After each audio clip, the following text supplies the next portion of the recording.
Now that Python is installed and running on Jupyter Notebook, it's time to write some real code.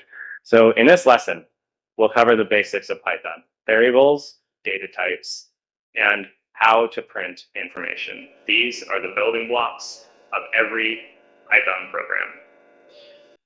Hi, I'm Williams, and welcome back to my Python series. So if you're just joining us, make sure you check out the previous videos where we explain why Python is so powerful and how to install it. And today, we'll start coding the fundamentals. So let's start with variables. A variable is like a container where we store information.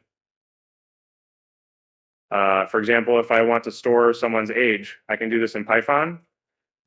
The feature is being age equals 25 print age. This means I created a variable called age and stored the number 25 inside it.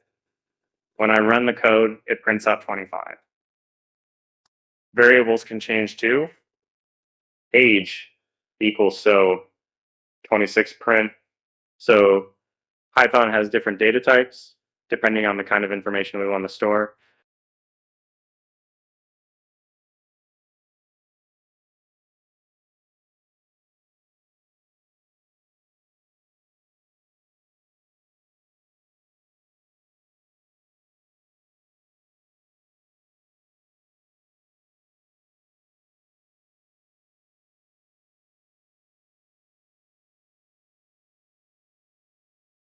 Here are the most common ones.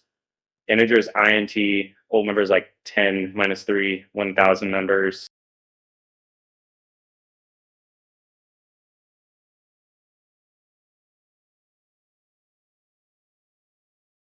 Equal to 10 print type number.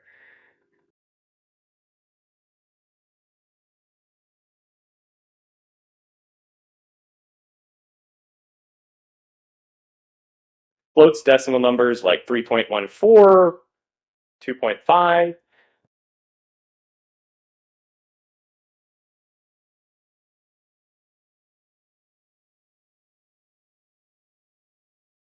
Pi equals 3.14 print type pi.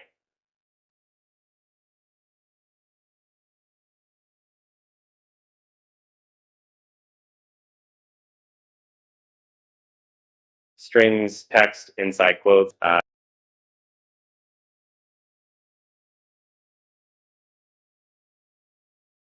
Name equals Alice print type name.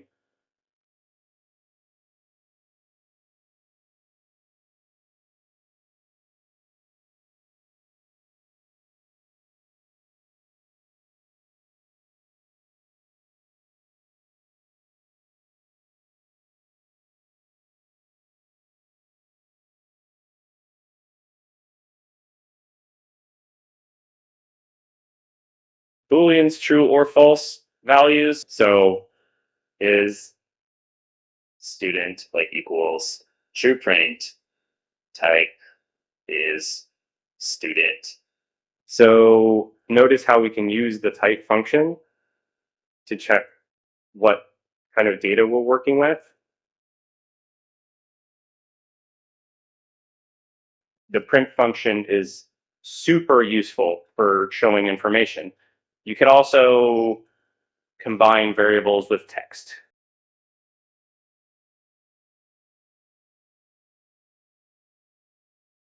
For example, name equals Alice, age 25, print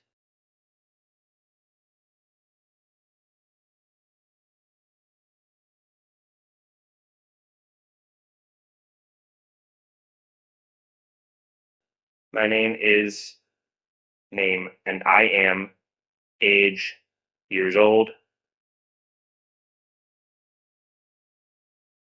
So Python automatically joins the text and numbers together when we use commas inside print.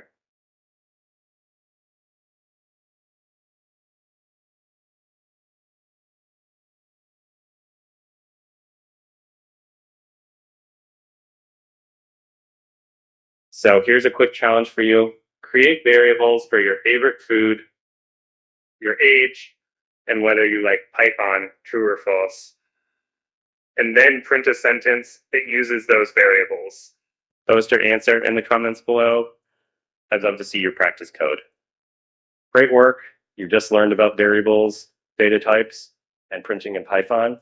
So in the next video, we'll dive into Python operators and expressions so you can start doing logic and calculations and logic with your code. So don't forget to like this video, subscribe, and turn on the notification bell so you don't miss the next lesson. See you in the next one.